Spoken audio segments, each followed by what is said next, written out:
Et donc, on est dans cette attitude, quand on voit le mot loi, on est, ah non, non, on n'est plus sous la loi, on est sous la grâce, et puis on rejette la loi, c'est-à-dire on rejette la Torah comme quelque chose de vieux, qui était réservé pour l'Israël charnel. Et puis nous, maintenant, on est sous une loi nouvelle, hein, la loi du Christ, la loi du Messie. Et puis le christianisme a essayé de faire un truc bizarre, une sorte de soupe un peu étrangère quand même. Alors que si on étudie attentivement le Nouveau Testament, la Nouvelle Alliance, on verra que cette attitude-là ou cette pensée-là, elle est à côté de la plaque. La Torah continue d'exister, elle ne peut pas être détruite, elle ne peut pas être annulée, elle ne peut pas ne plus être, et puis qu'il y aurait une autre loi qui la remplace.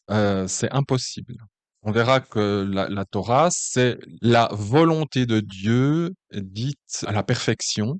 C'est ce que Dieu attend de l'homme. Et si c'est la volonté de Dieu, ce qu'il attend de nous, la pensée de Dieu, elle peut pas changer comme ça. Elle peut pas dire, ah bah tiens, maintenant j'attends plus de ça de vous, quoi. J'attends autre chose de vous. Alors, non, non, non, le chrétien devrait, en tout cas, être un ami fidèle de la Torah.